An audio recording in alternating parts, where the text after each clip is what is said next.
আসসালামু আলাইকুম এভরিওয়ান। তো গত পাঠে আমরা ডেট, ফাইল এবং রেডিও টাইপ নিয়ে আলোচনা করেছিলাম। তো এই পাঠে আমরা চেক বক্স এবং ড্রপ ডাউন মেনু নিয়ে আলোচনা করব। তো এই জন্য আমরা এই রেডিও টাইপের যেই কোডটুকু আমাদের করা ছিল সেই কোডটুকু আমরা কপি করব এবং নিচে পেস্ট করে দিব। তো এখানে নিচে যখন আমরা পেস্ট করে দিলাম তখন আমাদের সেম ওইটা কপি হয়ে গেল এবং আমরা এখানে শুধু টাইপটা চেঞ্জ করে দিব এবং এখানে টাইপটার মধ্যে আমরা দিয়ে দেব চেক বক্স। ঠিক একইভাবে আমরা এখানে সবগুলোকে চেক বক্স করে দিই এবং ফরের জায়গায় আমরা রিলিজিয়ন লিখে দেব।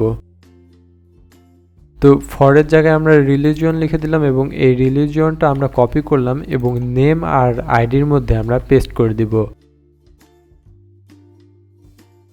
নেম এবং আইডির মধ্যে আমরা রিলিজিয়নটা দিয়ে দিলাম এবং এইখানে ভ্যালু আমরা চেঞ্জ করে দেব। এখানে ভ্যালু চেঞ্জ করে আমরা ইসলাম দিয়ে দিলাম প্রথমটা, নিচেরটা দিয়ে দিই হিন্দু এবং লাস্টেরটা দিয়ে দিলাম বৌদ্ধ। তো এইখানে ঠিক এইগুলোই আমরা কপি করব এবং বাইরে পেস্ট করে দিব।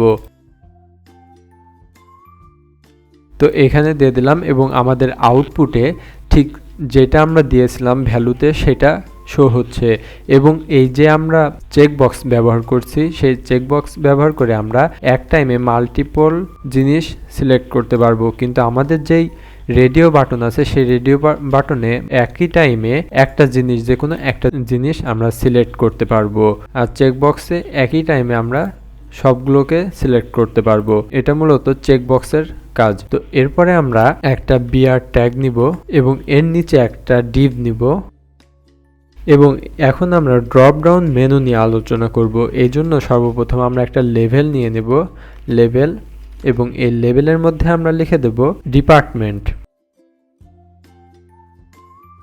তো এখানে একটা ডিপার্টমেন্ট লিখে দিলাম এবং লেভেলের মধ্যে একটা ফর অ্যাট্রিবিউট নিব এবং এই ফর অ্যাট্রিবিউটের মধ্যে আমরা দিয়ে দেব ডিইপিটি, সংক্ষিপ্ত নামটা দিয়ে দিলাম ডিইপিটি, এটা দিয়ে দিলাম এবং এর নিচে আমরা একটা, এবার কিন্তু আমরা কোনো রকম ইনপুট টাইপ নেব না, এবার আমরা নিব একটা সিলেক্ট ট্যাগ।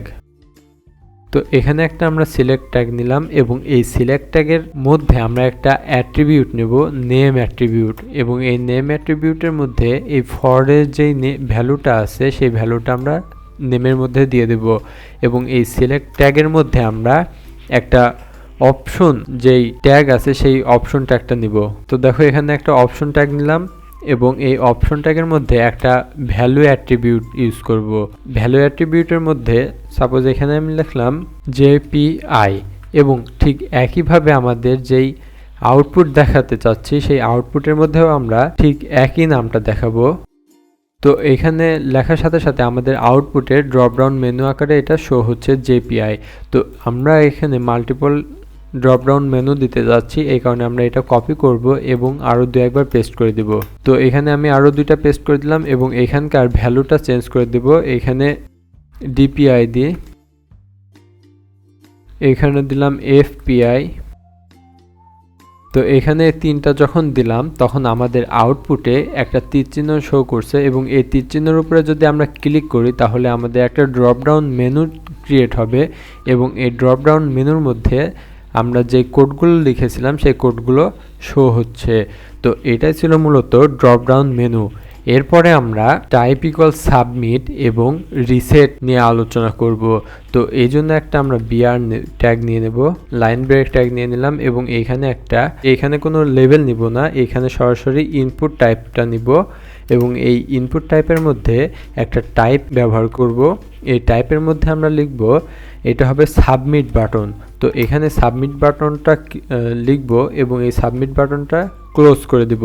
তো এখানে যখন আমরা এটা দিলাম তখন আমাদের আউটপুটে জমা দিন নামে একটা বাটন ক্রিয়েট হয়ে গেছে। তো এখানে যদি আমরা জমা দিই তাহলে আমাদের পেজটা রিসেট হবে বা আমাদের এই যে এইখানে তথ্যগুলো আমরা দিব এই তথ্যগুলো জমা হয়ে যাবে। ঠিক একইভাবে আমরা একটা রিসেট বাটন ক্রিয়েট করব, এর জন্য আমাদেরকে ইনপুট একটা টাইপ নিতে হবে এবং এই ইনপুট টাইপের মধ্যে একটা টাইপ দিয়ে দিব। এই টাইপের মধ্যে আমরা লিখে দেব রিসেট। তো এখানে যখন আমরা রিসেট লিখে দিলাম তো আমাদের আউটপুটে সেই রিসেট বাটনটা ক্রিয়েট হচ্ছে। তো এখানে যদি আমাদের নামগুলো লিখি এবং এখানে ফোন নাম্বার যদি দিই এবং এখানে যদি আমি রিসেটে ক্লিক করি তাহলে আমাদের এগুলো সব মুছে যাবে এবং আমরা প্রথম থেকে আবার ইনপুটটা দিতে পারবো। তো এটা ছিল মূলত reset, submit, drop down menu এবং চেক বক্সের কাজ।